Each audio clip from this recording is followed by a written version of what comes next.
Kia ora. Everyone just takes a seat. Thank you. Welcome, everyone. Thank you for coming along. My name is Bryony McKenzie, and I'm the founder of Untapped, and I'm really excited to have you all here tonight. If we leave some seats at the back as well, you guys should come forward, some of you, but for anyone who might come in late. Want to go through a bit of admin stuff just to start, and then we can kick in. So, health and safety, emergency exit out the back there. Alana, anything else? Where is she? Yeah, before that you came in. Yep. Evacuation points are on Halsey Street and across by the marina. Awesome. Thank you. And social media, if you don't want to be featured, we've got Ashan on the photography and a couple of videographer stuff. So if you don't want to be featured on social media, just let them know that you don't want your photo taken or whatever.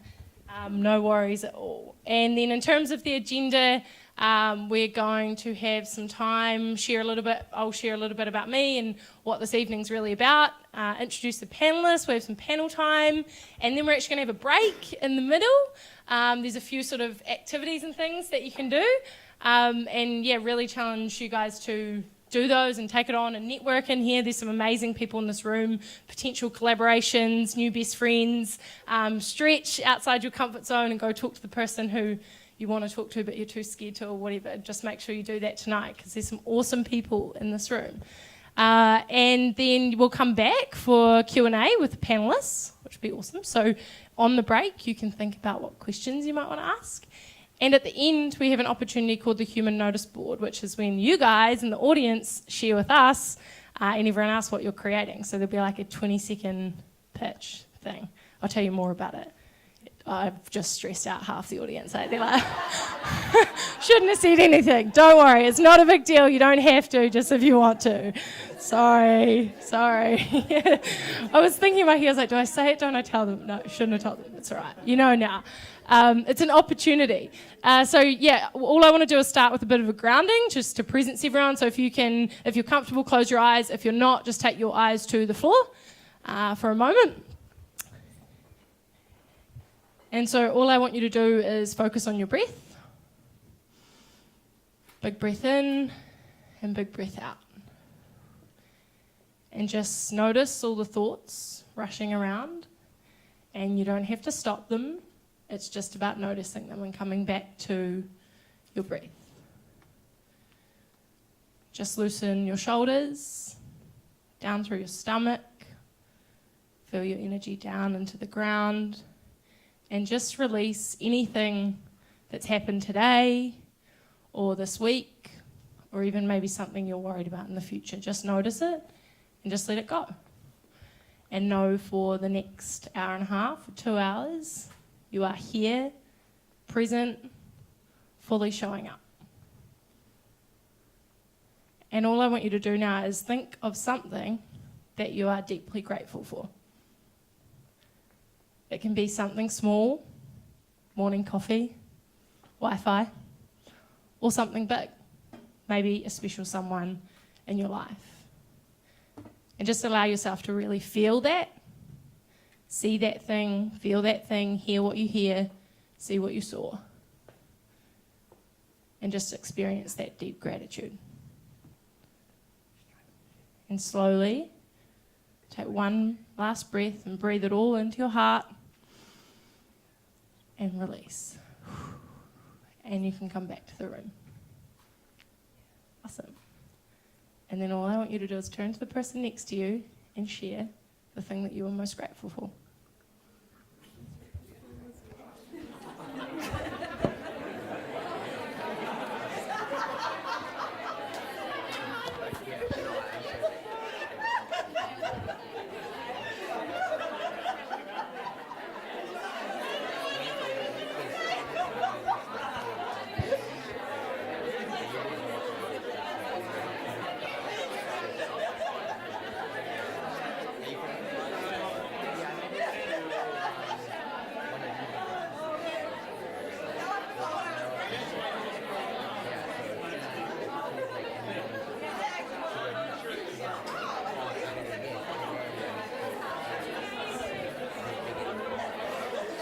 Make sure you switch if you haven't switched.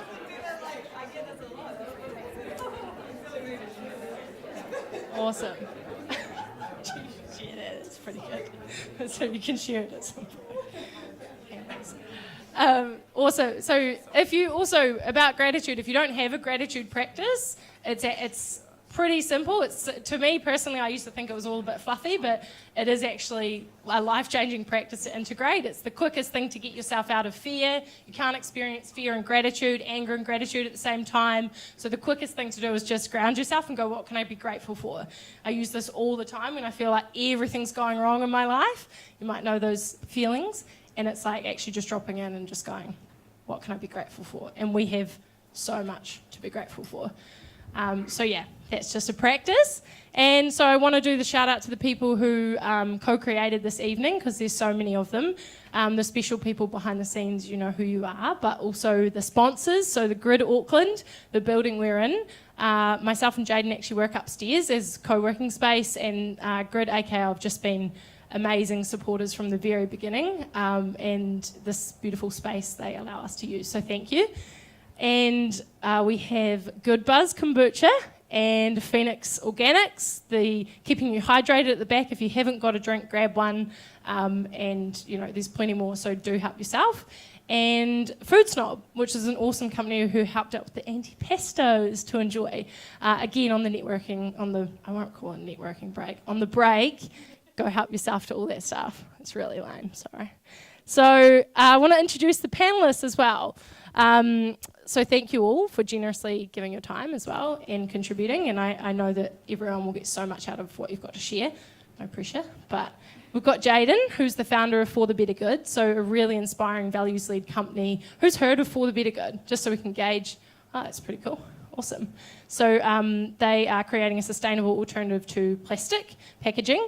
And Jaden will share a bit more about the behind-the-scenes work that they've been doing with the waste system and so many other amazing things that they've created. And they were just announced the most innovative company by Ideologue in the, I'm going to get it right, sustainable and environmental category. So, woo! And Jess Quinn, who is an advocate who's been showing Cancer Who's Boss since 2001. I will let Jess share a bit more about her story, and it's really pretty powerful. And again, reminds us to have deep gratitude for what we do have. And Jess has got some amazing inspiration, and currently is on a mission to petition the government to incorporate a law which is going to illustrate in some way, we're not quite sure yet exactly how, but in the advertising and beauty industry, when images have been retouched because of the impact that they have on our brain, that we should look like that, or we should be perfect. So for anyone in the audience, who maybe experiences comparison or body shaming or anything in that realm, I've had a huge past with it. This is a game-changing movement that I'm just really excited to get behind. So thank you for joining us. And we have Nick Loosely, who's the founder of Everybody Eats. Who's heard of Everybody Eats? Oh, awesome. It's good. So that is a really innovative, pay-as-you-feel initiative, which is really tackling the food poverty and food waste issue in New Zealand. And they do some awesome stuff on Jamaica Street on Monday. Is it still just Monday nights? Well, at the moment, but Avondale as well. Yeah, and it's just a really moving experience where it's breaking down massive societal gaps and issues. So pretty awesome panel. Thank you, guys. And then I want to acknowledge the audience. So I want to acknowledge you for coming along, for giving your Thursday evening, for paying for your ticket, for being part of this experience and investing in yourself. It's awesome to have you here. I know we've got a carload from Hamilton, which was pretty exciting, from the Tron. Thank you. But yeah, I acknowledge you because it is an extraordinary human being who wants to be part of these things and wants to invest in themselves, and thank you. Yeah. So that's everything from me to set the scene for us. I just also want to gauge who here has a business or a venture, they've got one already. Show of hands. Awesome, just so we know. And who here has an idea or maybe wants to create something in the future? Cool, perfect, awesome, thank you. So yeah, interesting. Someone mentioned the other day around the idea of changemakers, and wasn't really something I've thought about. So I just want to set the scene a little bit about this. 4 years ago, I wasn't someone who like considered myself to be a change maker. So I was a lawyer doing pretty standard things, successful on the outside, totally empty and lost on the inside. And I didn't consider myself to be an entrepreneur. I think can be a lot of limiting beliefs around what that even is. And I just want to give everyone the chance tonight to realise, like, even if you don't think you're a change maker or an entrepreneur or something, like, you do have something unique, some unique gift and some unique thing that you are here to do on the planet. And I just want you to listen tonight, not from comparison of like, they're amazing, although you are amazing. And success leaves clues, so listen for the insights. But don't compare yourself to the people up here. I really want you to get that you too are amazing and you have so much to give, which isn't, that is what makes you unique. So listen for the insights and then apply them to whatever you're creating on your own journey, as opposed to these guys, chapter 10, you're chapter 1. Clear? Promise? No comparison. It's the thief of joy. Okay? Okay, cool. I'll stop talking now and we will start the panel. So I'll start and give you each an opportunity to share a little bit more about your story and what you're up to in the world with the audience. Cool. Jaden, do you want to start? Hey everyone, I'm Jaden. I'm part of For the Better Good.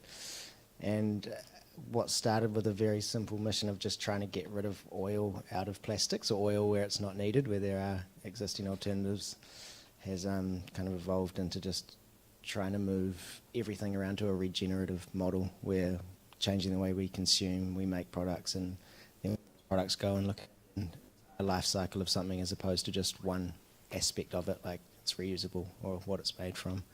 And we're now in our final stage of kind of chipping away at each step of a plastic water bottle. The pinnacle of waste is a billboard product for us, which has now kind of led to our most important mission, and that's building composting and getting carbon out of the atmosphere and back into the ground, which is climate change is obviously one of the biggest threats we're facing at the moment, and it's actually becoming what seems to be easier and easier to reverse it. It's just going to take a bit of community work and things like that. So that's our main mission at the moment, and our billboard product hasn't changed. It's just, just taking jives and turns along the way and seeing where the journey ends up without actually knowing the end point.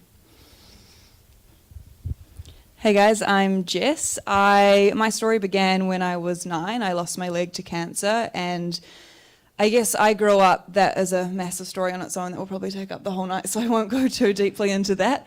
But I grew up feeling different for obvious reasons, and it wasn't until I got a bit older that I realised that we all grow up feeling different and that I wasn't alone in that my insecurity visually was probably quite different, but it wasn't different from the fact that everyone I grew up with and everyone I now know and have come to know had insecurities as well. So it was something that really bothered me that in the media industry and advertising and fashion and beauty and all of the industries, this one, I guess, cookie cutter mold of perfection was being portrayed in the media, and it didn't sit right with me that, we are all different. It seems to be a trend at the moment to be diverse, but I don't think people realize diverse is human.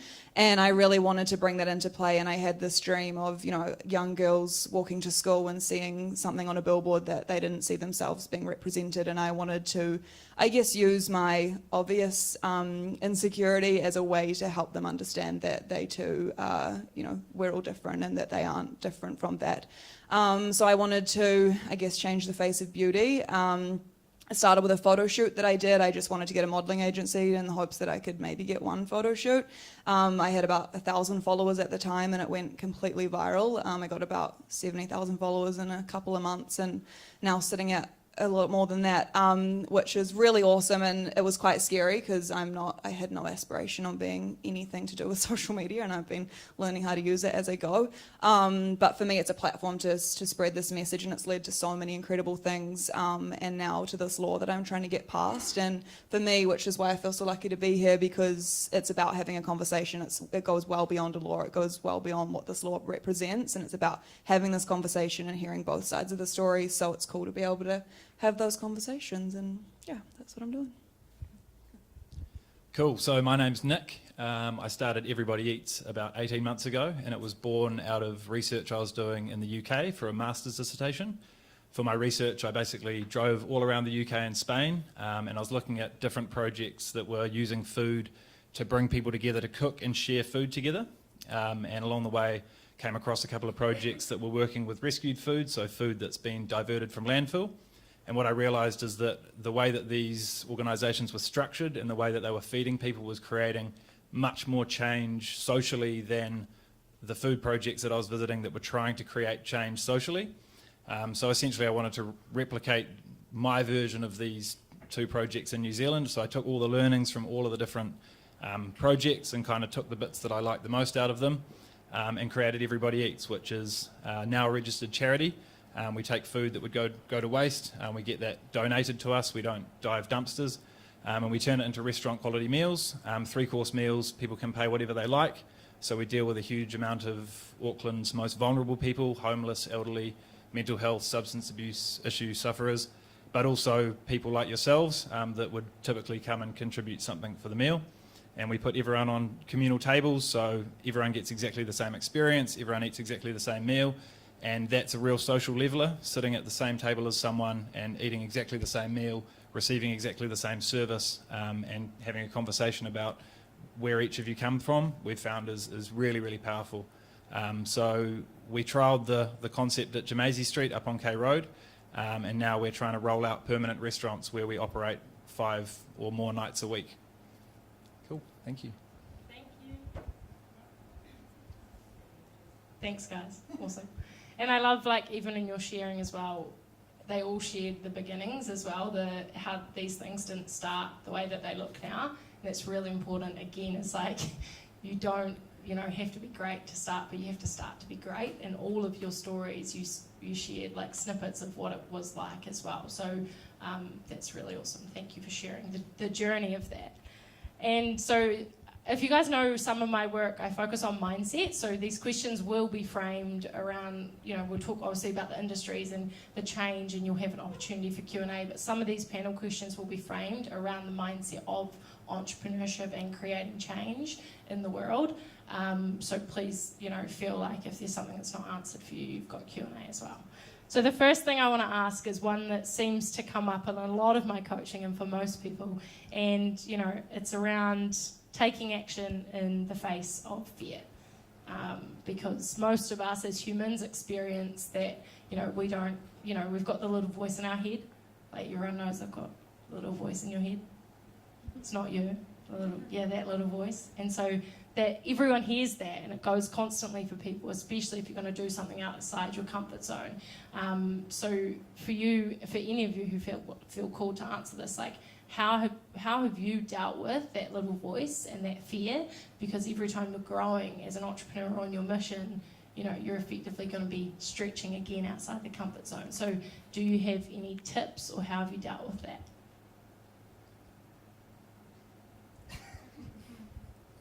I'm going to answer a slightly different question, but so Go for it. well, no, like I don't get that emotional voice in my head. I get a really rational voice in my head. So the voices in my head aren't like, you can't do it. They're like, these are the things that are going to go wrong. So I think my way out of that voice. I don't get like that, oh, this is going to be scary, you're going to fail. I get, these are the reasons you might fail, and then I'll just think how I'm going to solve all of those problems until I'm comfortable doing the thing.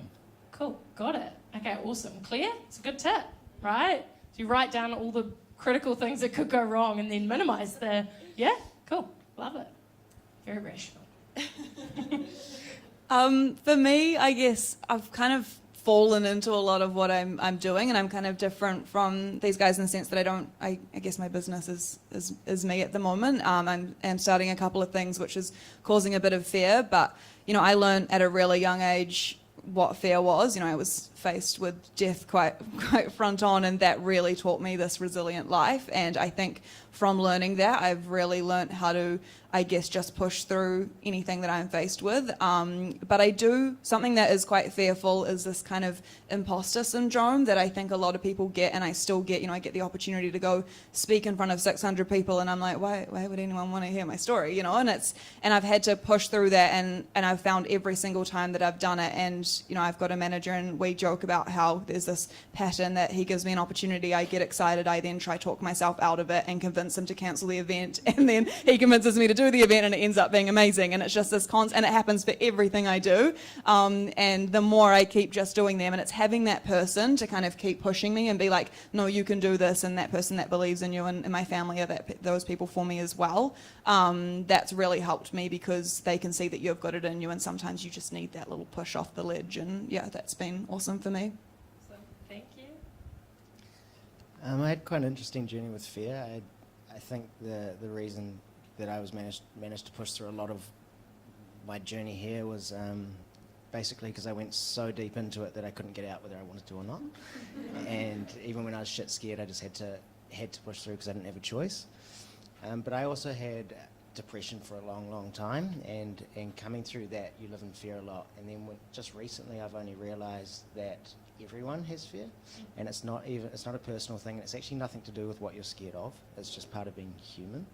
And then once realising that, I realised even if I did quit when I wanted to and go work at McDonald's because it seemed comfortable, people working at McDonald's have fear too. So you're going to have fear whether you like it or not. You might as well choose a good thing to be scared of. And it's kind of just about choosing, like making it worthwhile feeling that fear. And also, I think putting yourself in a position where you can't turn around, so it's a good idea too. Nice, I love those. So good. And that's right, like it is part of being human. So many of us are like, oh, I shouldn't feel like this, it shouldn't feel this way. And it's like, that's exactly how it should feel. Like, and something you touched on, which I love, is when your purpose or your mission or your why exists outside of you, you are in action, because it's not about you anymore. It's like, okay, this is about something so much bigger than me. Like, sure, I might be scared today, and I still got to take the action. There's people counting on me to show up, so it's clever. It's cool. So something, I think, talking about change makers or creating change, human beings love, like, we're creatures of comfort, right? Typically, like, we're literally wired that way. And so when people disrupt the status quo and create change in the world, it triggers people. You know, like it really, for some people, it's like you're disrupting a set of beliefs or a reality that they subscribe to. And like when you're considered to be a change maker, I know, Jess, you're probably coming up against this big time at the moment. And I know. So for you guys, have you experienced, you know, the naysayers or the people who are up against you, or even friends and family who don't understand the vision or are sort of projecting their fears onto you? And how do you deal with those people who, I guess, to be honest, underneath it are afraid of change? Yeah, I think a lot of it helps realising that it is when someone is coming at you with something, generally it's nothing to do with you. And you realise that pretty quickly when most resistance you feel, you can pick it when generally you're getting resistance from someone where you're affecting maybe their revenue stream. Or you're getting resistance from someone, and the comments they're saying, if they had spent 2 minutes on your website, they'd realise that that's not the truth. And I think it does hit you pretty quickly, and it kind of reminds me of being a misunderstood child at the start, where, you know, when you're a kid and you just feel really misunderstood and you get really frustrated, and you have some terrible days, like it really gets you down. But then moving past that, I think you do realise that there's just no point spending your energy on that, because it does really take away from your day and shift your focus. And if you just watch your mind, your whole way of thinking changes, and you start to try to adapt to their thoughts, and you didn't get here on their vision. So it's just kind of worth trying to ignore it, but also taking into account what they're saying and seeing if there is any truth in there. Cool. Awesome.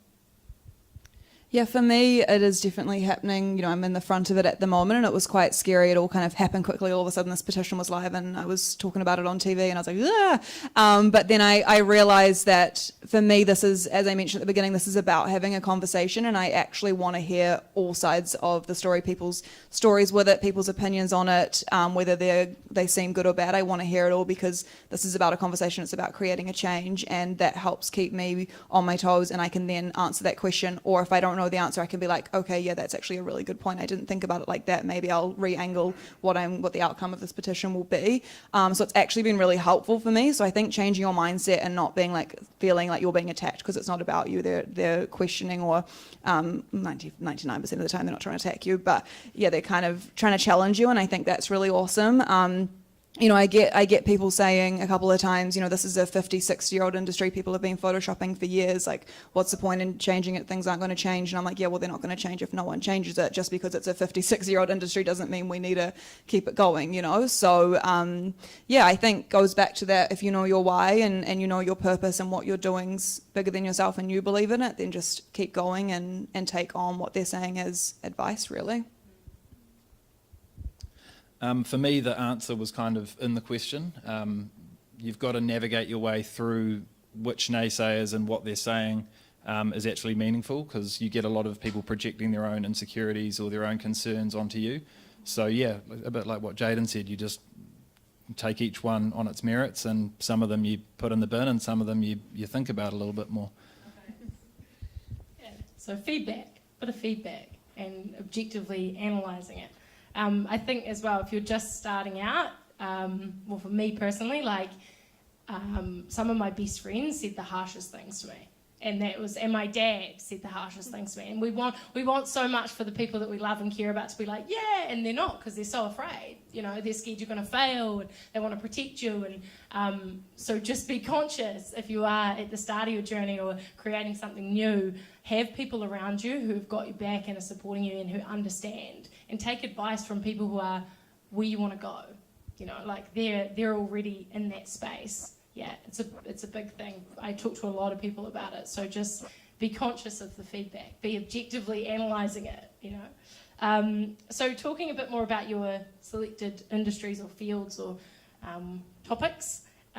What do you think are the common misconceptions that people have about your specific topics or industries, and how can we combat these or communicate more effectively? Sorry, do you mean specifically within, for me, like Yes. food waste? Yeah, Okay.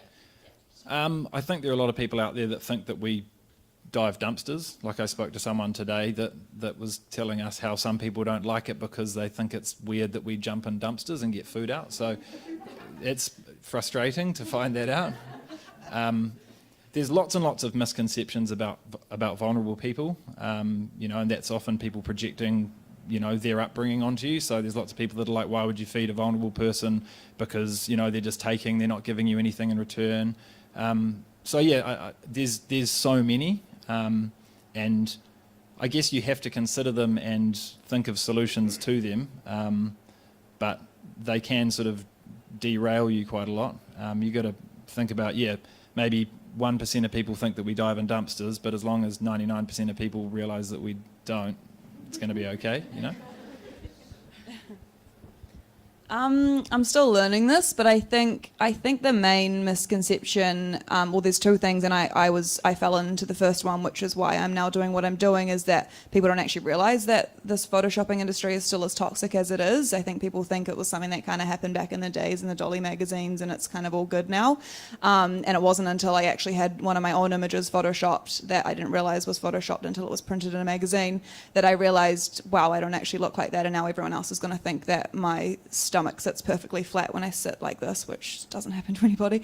So I don't think. Yeah, so that was a huge misconception that I thought photoshopping had like mostly kind of diminished, I guess. So I'm trying to educate people on how much it's happening and how good people are, that you don't actually, you know, even the models themselves don't actually know they're being photoshopped half the time. And yeah, I think also, I don't know if it's a misconception, but I don't know if people actually realise the harm that it's having on people. And, you know, people are like, oh, you know, go fight bigger battles, you know, this is not going to change anything. And if I could just show them some of the messages that I get from young girls, it's actually scary. Like, this is a huge mental wellbeing conversation, and I don't think people understand that. And I get a lot of messages from parents, and kids these days are really struggling. And I want to target everyone, because I think this is not an age or a gender issue. I think it affects everybody, but I do think it hugely affects the young people. And people, there's also the idea, you know, where do we draw the line? And I also don't know the answer to that, because we now have apps like Facetune, which we can clench our waist and grow our booty and give us some contouring just ourselves, and I can't control that. But for me, it's about having this conversation that will hopefully slowly change that line. So yeah, there's a lot of misconceptions in the industry, and yeah, I think it's the young people that's the biggest thing for me, because I read a stat that it was 8% of an advertisement's message makes its way to our conscious mind, and we basically rework the rest in our brain that we don't realize that we're doing. So we see an ad and we're like, she's been photoshopped, but I don't even care, or like, you don't know that she's been photoshopped because you're just looking at the product, but subconsciously you're feeling worse about yourself because you're comparing yourself to something that doesn't exist. So yeah, there's a lot. I think with us, it's waste, and a lot of like the whole recycling myth is slowly getting torn down, and people are learning what's actually happening or what's not happening. But every day still we find out more and more about the reality of the whole industrial revolution and what's gone on from what things are made of to where they're going. And there's a lot of work to be done in actually teaching people about that and the truths, and a lot of it needs to be done in actual carbon footprint of products from end to end. And a good example is like a reusable coffee cup. It's a plastic keep cup, say, is still made from oil. It's still plastic, and 15% of people, as a stat I read, keep using their keep cup. The rest throw it away and go back to takeaway cups. So then that's a cup that's going to go to landfill and sit there forever. So that's not really an answer, and that's just where it comes down to looking at one single point of a life cycle. And then there's also recycling. So I went to a talk recently, and there was a lady over from Malaysia, and she was from a town which all of New Zealand's plastic waste that was collected for recycling is getting sent to her town. And she showed her house and then all these illegal recycling facilities that have been set up. And basically they had a river in their town that used to be clean water before we started sending all our waste there, when China shut their doors. And now that whole river is polluted because all the recycling centres wash all the heavy metals out of the ABS straight into their river, and they've got no water source anymore. She also had photos of big towers of plastic that were being burnt at 3 o'clock in the morning, and all of that smoke was travelling into all the locals' homes, and there was a new antibacterial disease that was started in their village of people coughing up phlegmy blood from our plastic that we sent there. And just the fact that a country can get away with that. Like, she's also walking up to these piles and pulling it out, and it's distributed by X in New Zealand. And the really, I guess the truth behind all that is pretty dirty. And then even things like aluminium cans, people are like, oh, they're infinitely recyclable. Yes, they are, and they do get collected, even though it's less than 40% in New Zealand, but then we send them to Asia. So nothing's actually happening here.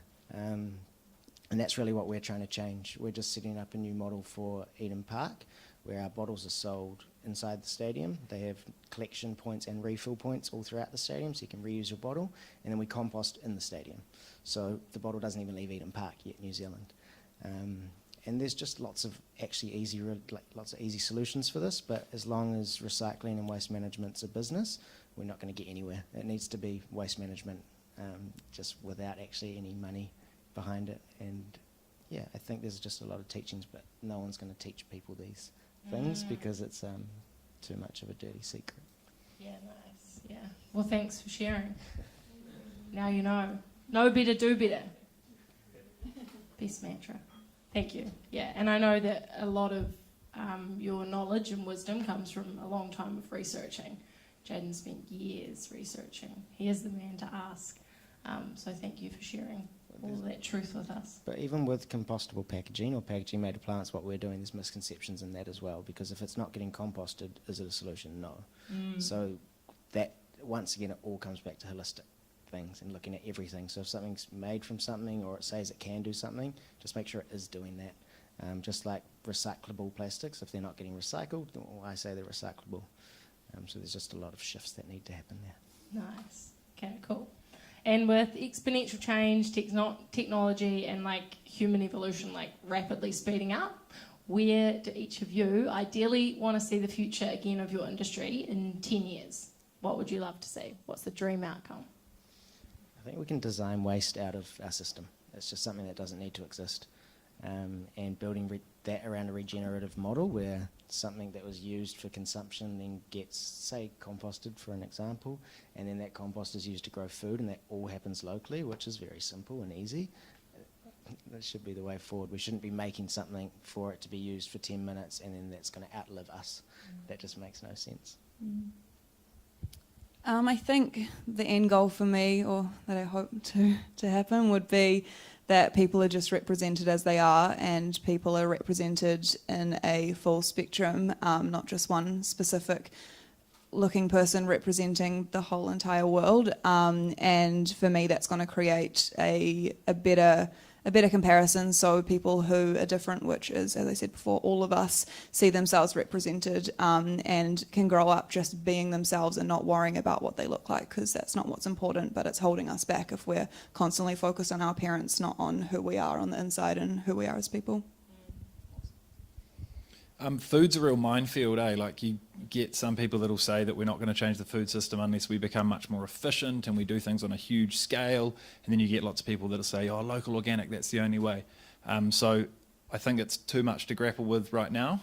But for Everybody Eats, we're trying not to be like the Maccas of food rescue. We want to be small scale. We don't want to have like 100 restaurants, because what we do is a lot about people. And it's really, really quite complex to make the model that we've come up with work. So I'd like to see, specifically with what I'm doing, it stays smaller rather than we try and become huge. Awesome. Thank you.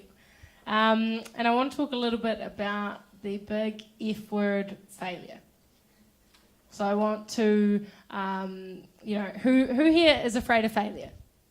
Yeah? Most people, right? Because it kind of threatens like our actual survival, or what people will think of us, or, and it can seem pretty major. And so many people never start because they're afraid to fail. So for each of you, I guess failure is sort of a reframe, and we talk about this a lot of like, you can call it learning, like you're failing and you're learning at the same time, because you're always learning. When you fail. So for each of you, what would you say has been like a really memorable failure for you, and what did you learn from it? Or how do you deal with it? I don't have one off the top of my head, so I'll come back. Cool. I'm going to answer this with a story, because I'm really new in what I do, and I haven't failed yet in my petition, because it only just started.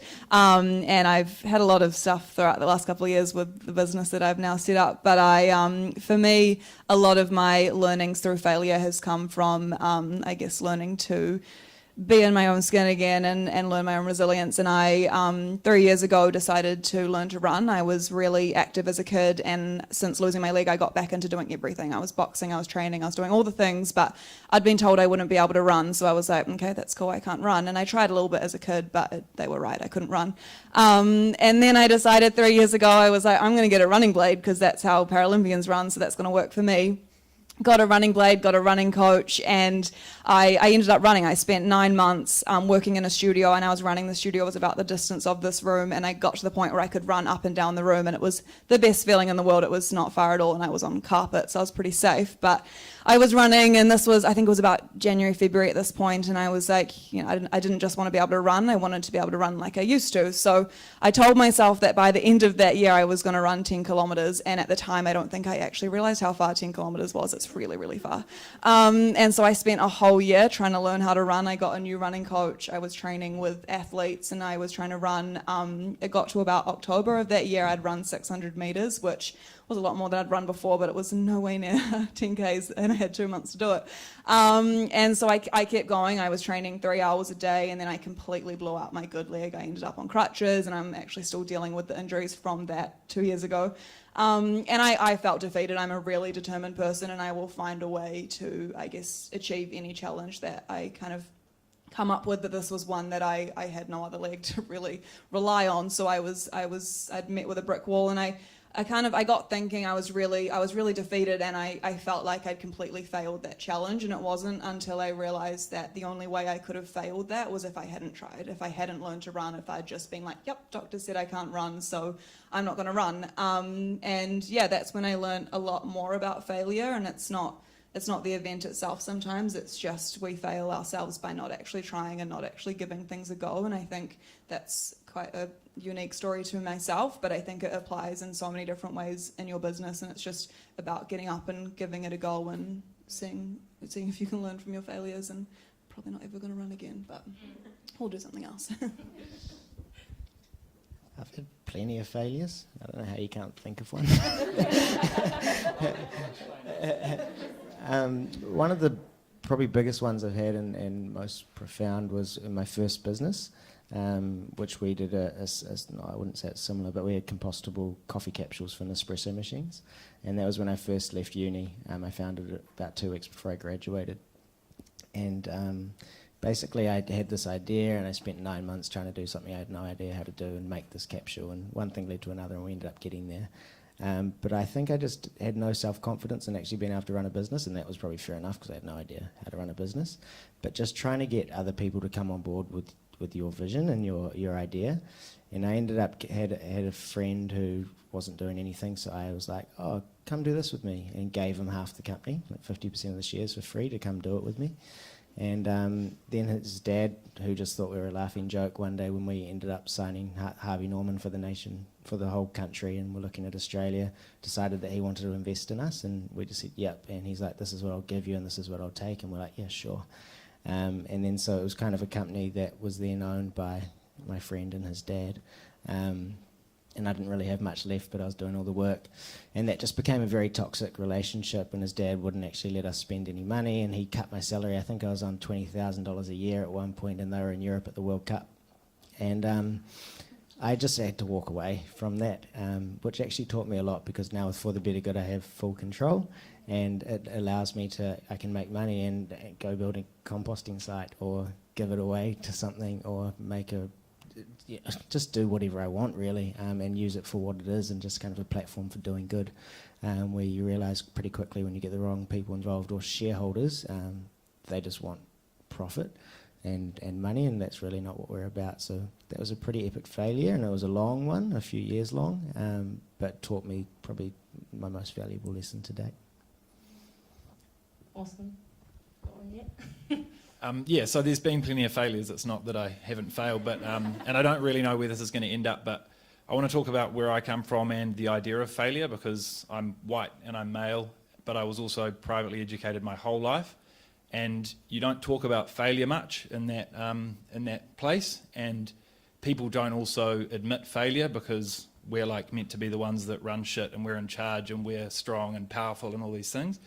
So I guess I'm shit scared of failure because no one ever admittedly failed where I come from. So it's a really tricky thing for me to think of times when I failed, because there's probably been fewer failures because I was so scared of it. And in being scared of it, I probably didn't do a lot of the things that I should have done because I was afraid of failing. So I just didn't do certain things. Like when I was a kid, I was really, really good at soccer and I was asked to play for Auckland. But then I thought, like, I found a way to get out of it because maybe that would become a failure. So yeah, that's kind of probably not a conventional answer to the question, but that's how it is for me. Yeah, no, that's awesome. Really, probably super relatable for a lot of people. Most of us don't own our failures. Most of us hide them, and we kind of brush them under the rug and pretend that didn't happen. But there's always gold and a lesson and a learning in it. So embracing them and going, okay, cool, didn't work. Again, it doesn't mean you're a failure ever. Like, it's that collapsing that we get in trouble. It never means you're a failure. Just whatever, your idea didn't work, or something didn't land in the market, and just knowing you can go again and you can experiment again. And yeah, as a recovering perfectionist, I'm not all about the failure either. It's a work on for me. I'm like, oh, what's any failures like? It's like I've subconsciously put them away. But it's part of the journey. Like, there's stuff that's going to flop, and the quicker you can just go, okay, cool, didn't work, what's next? Keep going, and take on that mindset of experimenting and trying new things and being curious, and just getting it's all feedback. If something fails, again, not you, just feedback. It didn't land. So really taking on experimenting and trying new things. So we were talking just before this started about when you start something, or like on your own, or I don't really always like using the term entrepreneur, because it's just like you want to create some sort of change and you start something and you're on your own. It kind of highlights all of your deepest insecurities and things that don't work about you, because you're on your own. So yeah, for me and my business, all the things that don't work, it's pretty clearly a demonstration of me, because it's such a self-expression of you. So it is a massive personal growth journey on the journey of starting something and playing outside your comfort zone. So for each of you, what's one piece of practical advice you would give to someone starting out on the journey? Just start. Just start somewhere. So I'll speak about Everybody Eats. So I didn't start a charity and raise a whole lot of money and build a business plan and come up with this huge structure and tell everyone about it and try and operate 5 days a week straight out of the gate, right? I found some people that were going to support me, and I trialed it for 1 week, and then I learned something, and then I did it the next week, and then I learned something, and then, we've been operating for 18 months, but we only became a charity 2 months ago. So my advice is to don't do what uni taught you to do, which is make a business plan and do a budget, and I hate that stuff so much. So come up with your idea, share it with some people that you think are going to give you some really positive, give you some real feedback. Let the rational thing in your head tell you all the shit that's going to go wrong, deal with them, and then just start, and don't expect to hit a home run the first time. Just start. Awesome. I love that. I'm a really big instinct person, so I listen to my instincts, and I think I've learned over the last 2 years how important that has been, and the last 2 years has happened so quickly for me. 2 years ago I was planning on being a fashion designer, and I was working in product design, and then all of this happened, and it's really hard when all these opportunities were coming at me and I didn't know what ones were right, and I knew that I was in this for the long-term game and for something bigger than myself, but I didn't know what opportunities would allow me to work towards that, and there was some flops amongst that and things that I took lessons from. I don't want to say regret, but I learnt through those. But yeah, I've really learnt to really trust my instinct, whether it's a brand that wants to work with me on social media. If it instantly gives me a feeling, then I quickly just say no. I don't even care how much money they're offering, what they're offering, it's a no. And yeah, everything that's come since that is the same. It's, I'm about to launch a clothing label, and I started it about a year and a half ago. And I was ready to launch, and I was kind of excited about it, but not really. I was putting everything off. I didn't want to go look at fabrics, and I didn't want to go talk to my screen printer, and I just was feeling a bit meh about it. And then I ended up going on Dancing with the Stars last year, which took up a solid 4 months of my year and distracted me from that. And after the show finished, I was like, oh, maybe I might start the business again, but I was feeling a bit meh about it still. And then I went traveling, and when I got home, I just got this weird desire. I just wanted to go fabric shopping. I wanted to go just learn everything about what I was doing. And I've spent every hour since pretty much researching it, and it's kind of the instinct again. It clearly just wasn't the right time back then for me to start something, and now I have this fire in me to do it, and I'm tuning into that and going with it. So Cool. Listen to your gut. Yes. Yeah, I think both are really important. You have to listen to your gut. And people say mentors and everything are real important, and they are, but only take 10 cents of what they're saying, because they're, once again, especially in this day and age when you're trying to create social businesses, no one was doing that 20, 30 years ago when people that we now look to be successful, and they don't really understand. So they do have really good advice, but just take a little bit of it and follow your gut and just start. When I started, I had no idea about anything, what I was doing, but just doing it, you learn, and don't try to have all your ducks in a row. Whatever you need will just come, and even if it seems something that you can't get, you'll get it, and just start, and that's all you can do. Even if, I'm not a scientist, and before starting these bottles, we made plastic out of hemp, and it was just a thing that I never knew how to do, but after persisting for a good year and a half, we ended up being able to do it. So yeah, I guess nothing's really impossible. You just got to keep trying. Awesome. Thank you, Alice. That's perfect. Yeah, follow that energy. So if there's something inspiring tonight, someone or something someone said, go and follow that, because that is your best guidance, is to trust that energy. I used to see coaches on stage, and I didn't know at that point I wanted to be a coach, but there was something there for me. I was like, that's so cool. Whatever they do, it's so amazing. I used to be fascinated by it. I never saw myself as that. That was a whole other journey, but and any of my OGs would have been at your Why Untapped. It wasn't even called that, it was called Why Wednesday. You used to do these breakfast sessions. Who's been to it, and who was yeah, and they were pretty funny. They were my friends. They were my friends. I mean, they were free, and they were these really horribly marketed handouts. And I used to have 6 pages of notes, and yeah, you have to start somewhere. So yeah, and it's not going to be glamorous, and that's the whole journey. So yeah, thank you for all of those beautiful wisdom. And so now we're going to go on our break, and there's a few things to set you up for this. So For Everybody Eats, they have an amazing volunteer team. They're driven by volunteers pretty much still, the model, and it's an incredible experience. And Georgia, where are you? Georgia's done volunteering with Everybody Eats, and it's just, really powerful experience for people. And so there's a volunteer sign-up sheet down the back if you want to have a go and go along and be part of that incredible experience. And then Jess, if you jump on Instagram during the break, these are all little break tasks, by the way. You can network and do these things. Jess on her Instagram, the link in her bio. What's your full Instagram name? Jessica Emily Quinn. If you go on the link in the bio, the petition is there. Go on, you just literally have to sign your name, right? Yeah, you just put your name, and then you're part of your 100,000 you need? No, 10,000. Oh, 10,000. But if I get 100,000, Okay, cool. I'll take it. Hey, it's pretty good. It's not bad. So sign the bio, sign up as a volunteer, and then if you want your incredible For the Better Good bottle, at the back there on the back table, you can grab one and just tag them on Instagram, do a little photo and tag them, and you get your bottle for free.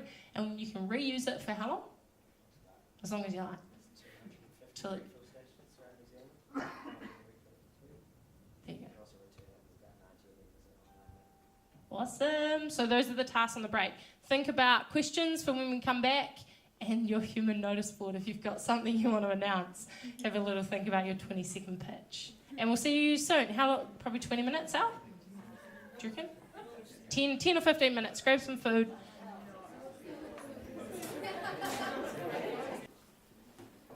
So I'll be the mic runner. So we'll do some Q&As.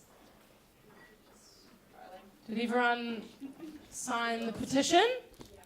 Yes. And I saw a whole bunch of here names down there, so it's exciting. And everyone got the bottle? Yes. Yes, water. Awesome. Okay, cool. So Q&A. You guys can pretty much ask these guys anything. If there was something that was missed or something you want to expand on, let's go for it. Awesome. Can we wait for my friends to come back? Oh, yeah. Sorry. It's not much of a panel. We've got Jaden still. I don't know when it's gone. Oh, it's a question for Jess. I'll sit up with you.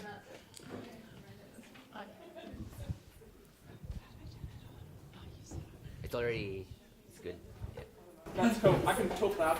I just want to know how, because obviously yours is quite an emotive kind of area to be in. How do you personally manage kind of the outreach you get from people who come to you about like pretty horrific and awful, challenging things with them? How do you manage that yourself? Because it's hard to not take the burden of everyone else on yourself.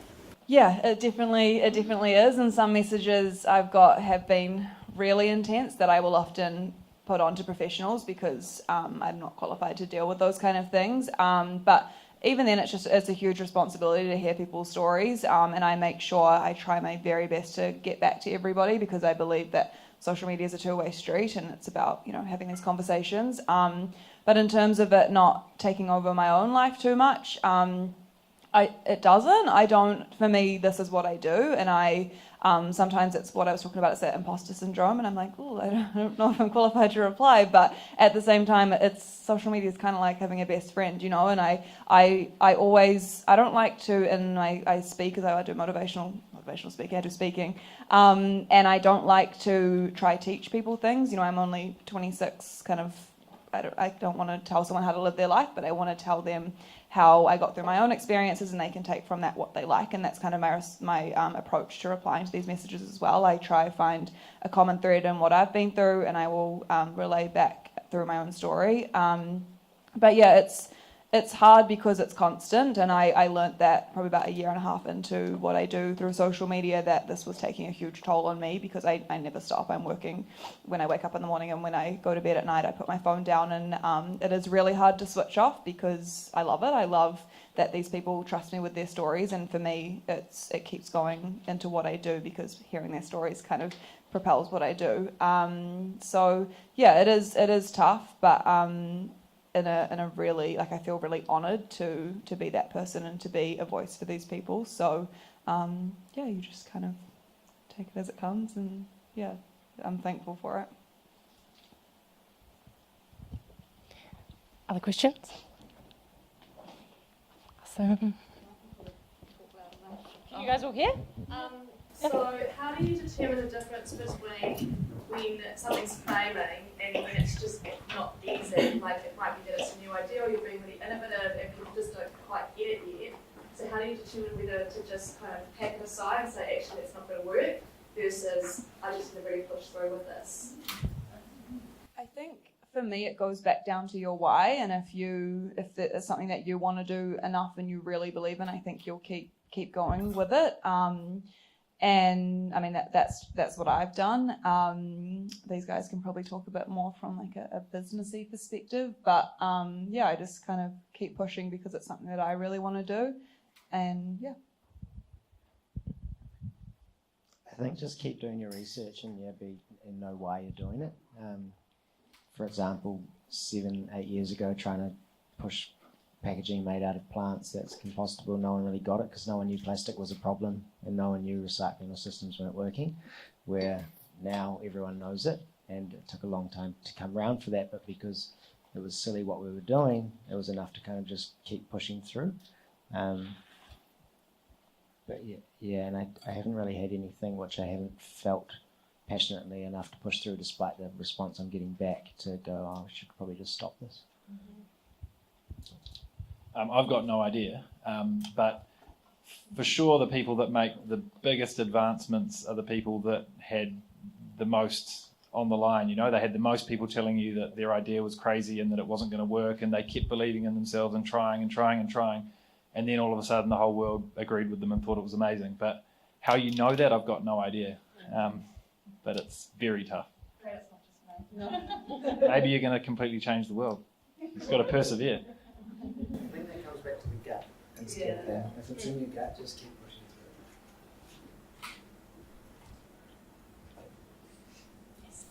through. I've just got a question for Jaden. I'm just wondering what the biggest barrier to your product in the market is, and like why, and it may just be because I don't know much about it, there aren't kind of more products like this, or is it that they are hitting the market at a rapid pace, or what sort of? It's a lot more expensive than a plastic bottle to make. So if Coke do it, their margin drops significantly. And I think that's a main thing what will be stopping them, is price. But also it's gone of the day you can just sell a product. Like I can't just throw that bottle everywhere and sell it any place I want. I can't just ship it to Hong Kong and sell it there. I have to set up a whole system. I have to educate the consumers. I have to put things in place to get people to use the whole system, and trying to turn people into owners rather than consumers and make products and that people understand how to use and want to use it in that way. And I think there's just a lot more work that goes into that than just simply selling a bottle of water and then passing the whole environmental baton on to the next person and turning a blind eye. While you've got the mic, I'm just wondering, is there like a future away from bottles? Like, are you looking at doing other things, like maybe like shampoo bottles, conditioner bottles, etc.? What's the next kind of step for you guys? Yeah, we're looking at lots of different products at the moment, and it's just going to be a priority list. Like there's lots of things made of plastic. The reason we do a bottle is, I hate the bottled water industry, to be honest, but the reason we do a bottle is because it's a great billboard. It's something I can get in your guys' hands. It's something I can get in someone in Uganda's hands. Rich, poor, poverty, anywhere in the world has touched a bottle of water. So if you want to spread a message, it's the best thing to use. And I learned that through my coffee capsule failure. Not everyone drinks coffee, and not everyone drinks coffee capsules. So suddenly you have a message this big, but no one wants to listen. And you're speaking to a very small crowd, where a bottle of water, you can get it in the room with anyone. James, do you have, like, obviously plastic's a big no, is there anything else on your list that you're looking to kind of replace in terms of materials, or at least turn them into a glass vessel? Glass. So glass has a very sustainable perception, but a lot of glass in New Zealand at the moment is coming from Saudi Arabia, from melted down sand, and also the recycling of glass is a very, very energy intensive process. I was told by someone that's very knowledgeable that the most environmentally friendly thing you could do with glass is put it in a sack and leave it in a river to naturally break down into sand. And plus the carbon emissions of shipping it around and the amount of breakages you get, it's kind of, and I haven't crunched the numbers, I don't know about the carbon footprint of it, But just looking into that aspect, and then also say you put peanut butter in a glass jar. If you wash the peanut butter out, it's normally because you're going to reuse it, that's great. But lots of people don't wash the peanut butter out, and that means it's not getting recycled either way.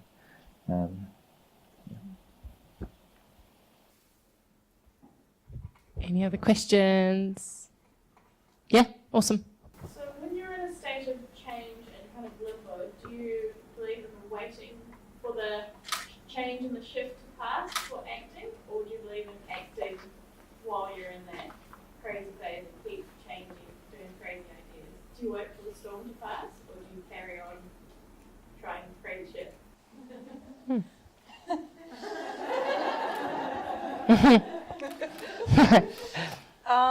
In terms of like change in the world, like you're jumping on that board of that. I have a habit of just doing everything at once, and when life is crazy, I make it crazier because that's just my nature. So I think whatever works for you. I think if you're someone who thrives in a calmer environment when you've got all your ducks in a row and then you can go crazy on one thing, then do that. Whereas I like to have, I can't remember what the saying is, but my finger in all the pies or whatever they say, which is hectic because you're spinning plates and you're probably going to drop a few of them. But that's how I like to work. So I think finding your best work style and where you feel comfortable. I feel comfortable when I'm uncomfortable, whereas people thrive better when they feel comfortable sometimes. So, yeah. I kind of heard the question slightly differently, so I'm going to answer the one that I heard, which is I don't know. But timing's really important, right? Like you're saying, do you wait for the system to change and then be part of that change, or do you create the change yourself? So you've got to wait to the right time for sure. And there's plenty of people out there with crazy ideas that the world's not ready for yet. So maybe you have to be strategic and water your idea down a little bit to make it palatable for everyone, and then talk about your big idea. So like what you're doing, like you're selling plastic seeming like similar to plastic bottles of water, but that's just one tiny thing that you're doing, but you're actually having this whole other conversation. So he's strategically thought about, the world's not ready to talk about like the level of circular economy and holistic thinking and systems thinking that you're talking about. There's a few people, probably a lot of them in this room, but the world's ready to consume water. So it's just being strategic and waiting for the right time. At some stage, you'll probably get really, really loud about the shit that I can't get my head around, but maybe not quite yet, I don't know. Yes. As all pretty exceptional humans, as you said before, you've got a lot going on, you probably shoot yourself quite thin. How do you go about making sure you've got this confidence and this kind of drive, but you're actually still looking after yourselves and filling up the tanks, you can actually show up and be in this kind of mindset to do what you need to do on a daily? That's a really good question, and it's something that's talked about a lot in the space of charities and people that are in positions like the one I'm in. And I guess I heard all the stories and had all the mentors that told me that this is what's going to happen and you're going to burn yourself out and all these things. And the story's the same, you do that thing. So I don't really have an answer. I think most people will do what I'm doing, and that's to have the failure and to burn out, and then to try and figure out the role that you've got and the life that you've got and try and make it sustainable for you personally. Sorry, I don't have more of a clear answer. I think I'll add a couple of things on that, because this last year was my first year of business, and like, to be totally authentic, like my relationship went out the window, my finances went out the window, every area of my life, my health and well-being even like took a hit as such. So it's really like those things are your foundation. Like without you, your business or whatever impact, like it's irrelevant. Like you are the most important asset, especially when you're creating in a business or anything like that. You do have to figure out what fills you up, like what gives you energy. And it's different for everyone. So for me, nature was actually like a really conscious effort to spend time in nature, to unwind, to digital detox, actually to spend time off social media is like a new thing I'm trying at the moment. You really just have to be in tune with it. It's constant. And because you're so passionate about what you do, you just give and you give. And so it's just figuring out what goes in your cup. And it'll be different for everyone in this room. Like, some will be friends, some will be being alone, some will be nature, some will be meditation, and just becoming really disciplined around those boundaries, around doing those things. They're your foundations, and the rest comes next. You first, world next, you know? And just becoming really disciplined in that. And that's something I haven't been able to teach a lot, like, or work with people a lot on, because I hadn't mastered myself yet. And like, my intention this year is to build my business in a new way with that. So figure out what goes in your cup and do it. Schedule it, or it'll just get moved. I think, yeah. Yeah, and just having rituals that you don't stop for any reason. Doesn't matter how busy you are. Whether it's a morning practice or yoga. Meditation, anything like that. I think it's just important to know what stops your mind working and knows what gets it going, and make sure you hit those breaks and get outside. Speaking to what you were saying, I've been seeing this professional development coach, and she calls it meeting with the Queen. So she says, like, every Friday afternoon you've got to put in your diary that you've got a meeting with the Queen, because that's the sort of thing that you'd never give up, which was kind of weird for me because I'm not that into the monarchy. So she's like, you've got to meet with the Queen. I was like, yes. I'll listen Test. Any other questions? No? Cool. Okay, so all turn to the person next to you. Share like your biggest takeaway, your biggest insight that you got. And so the thing I'm really passionate about, if anyone knows me, is action, because it's the only thing that shifts reality. Everything else is just chat, and it's awesome to be here and connect with you and hear all of this, and the real thing that's going to shift your reality and your world is action. So I want you to turn to the person next to you and share the insight that you've heard, something that landed for you, and the action that you're going to take with that insight.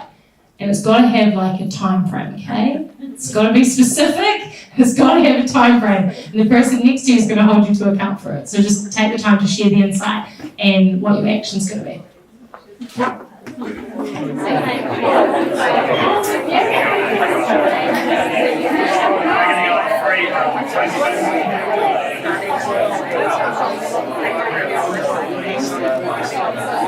And make sure you hold the person next to you accountable to doing the thing. Okay? It's the only thing that makes a difference. And so now I want to give an opportunity to do the human notice board, which is 20-second pictures to share maybe something you're creating. It can be a business that you have, it can be an idea, it can be a venture, it can be on behalf of someone else, like something you've seen. And yeah, I really challenge you to take this on. Even if you're like, mine's lame, I don't know quite what I'm going to share or whatever, like jump. Really good opportunity. Stretch outside the comfort zone. And yeah, I challenge you to take it on, okay? I want to see like 20 hands go up. It's always like quite awkward. So let's do it. Who's got something they want to share? Awesome. Daisy. My name's Daisy Moore. My mission is to empower millennial women to get more out of life. And I'm actually running a goals and smoothie bowls workshop this Saturday, and there's 5 tickets left. So if you are interested, it's just a cool way to like take a moment out of your busy life and really think about what you want this year and how you're going to go about getting that. So if you're interested, my Instagram's Daisy Moore, 2 O's, and the link's in my bio. I'd love to see you there. Amazing. Goals and smoothie bowls. Thanks. And also, tomorrow morning I'll send like a follow-up email with some of the insights and stuff that's been shared, so I can share your link as well to your event for anyone who shares. If you can just give Rory up the back the details to your share, and I'll make sure that's in the little newsletter or the email. Okay, cool. Next share. Awesome. And if you just say your name as well when you create it. Do you want to? Are you okay? You all good? I am just getting ready to launch a business. My business is called Foodprint and it's about reducing food waste in eateries. So I'll be partnering with a range of like restaurants, cafes and supermarkets across Auckland to begin with. And then if they've got surplus food, they'll put it on the app. You as users hopefully would receive push notifications about it and purchase it at a discounted rate. So you're winning, the eatery's winning, and most importantly, the environment's winning. So Foodprint probably launching in a couple of months' time. Cool. Yes, good. Yes. Hi, I'm Libby. This is for a friend. They started a Kickstarter today. So their company is called Adaptify, and they're on a mission to increase freedom for people in wheelchairs. And they launched their first product today, which is called the Lap Stacker. It's a retractable belt and which ensures that they don't drop anything. And check out the website, it's so cool. They've got all the stories of like the adaptifiers around the world, and it's, you know, a real a display of people that, you know, they weren't dealt the hand that they wanted to be dealt in life, but they've just chosen that reality, and it's amazing what they're doing to find what's possible for, you know, what their condition is. So yeah, get on and donate anything small, big, whatever you can manage. I think they're at $10,000 at the moment. They started today, so there's already like a huge global following, and it's really cool. Yeah. Cool. The Lap Stacker. Yeah. Adaptify. We'll share the link again. Thanks. Anyone else? Cam? Yes, this is amazing. You guys rock. Kia ora guys, I'm Cam. We're hosting, if you have any friends in Christchurch, on the 17th we're hosting the Unveiling, the hemp food field trip, where we're taking a bus load of people out to one of our hemp farms, and I'm doing a hemp picnic, and we've got a few other guest speakers. So if you know anyone in Christchurch that wants to have a cool Sunday experience, head to plantculture.nz and you can just tell your friends about it. Cool. Thanks. Next one. Jules. Yes, over there. As well. You can come up. Start with Lauren. Hi, my name's Julia and I run my own business as a holistic nutrition and wellness coach, and my mission is to help people struggling with low energy and stress to create their habits for themselves, like daily habits, to feel energized and to be able to treat that as a launch pad for the rest of their life. I run workshops, like cooking workshops, and I've started a series that's called Easy Eats, which is like an evening where I just teach a few really easy meals, like midweek meals that you can whip up that's really nourishing and easy, that's not kind of just like eating Uber Eats or eating toast. And it's about kind of empowering everybody to get back in the kitchen and just like eat real food. And so I've got one in mid-March on the 13th of March, which is a Wednesday in Grey Lynn. So if you would like to come along, or if you know people that could really do with this, then I'd love to see you there. Can vouch for that. Have been eating hummus and vegetables and smoothies for like a year, and now I'm cooking again. Hey, I'm Alex. I'm a ceramic artist. I make kapuuku, which is spelled Kapuuku. It's a men's clay cup in Māori. Every month we launch a new sustainable coffee mug. Jaden's made me kind of wonder what happens to that coffee mug afterwards. But for now, it's like a beautiful little piece of art to have in your life every day. So just jump on the Instagram if you want one.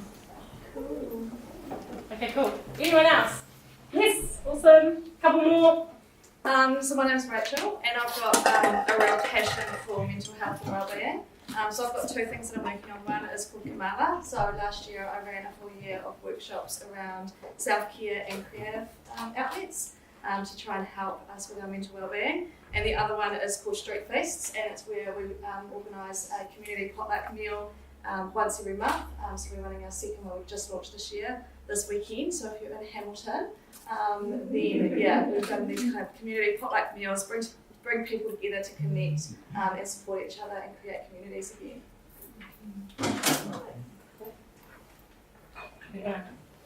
So hi, my name's Zeta. I'm also from Hamilton. I don't have my own project going just yet, but I work for a really cool charity called YWCA, which is all about empowering women. I work for the Hamilton branch, but there is a branch here in Auckland. So if you guys want to get in contact about any of the, sorry guys, any of the really inspiring women that are here, we'd love to, partner with you and kind of spread word about the cool stuff that you're doing, because I kind of believe in creating a community towards each other. Everyone shouldn't be doing their separate things with their separate communities. If we can all branch together, then we can really make a difference. So, Awesome. Thank you. And thank you, everyone who jumped up and shared. I know it can be scary sharing what you're creating, but thank you. And we'll make sure everyone gets a link to those tomorrow. So, acknowledge you all for coming along. And thank you so much for sharing everything so authentically with the audience as well. There was a real level of transparency, and I think that is what people need to hear. If you... I just want to give everyone an opportunity to share how we can connect and, what's the best way to follow you or connect and see what else you're up to? The best way to follow me is through Instagram. It's kind of my main platform.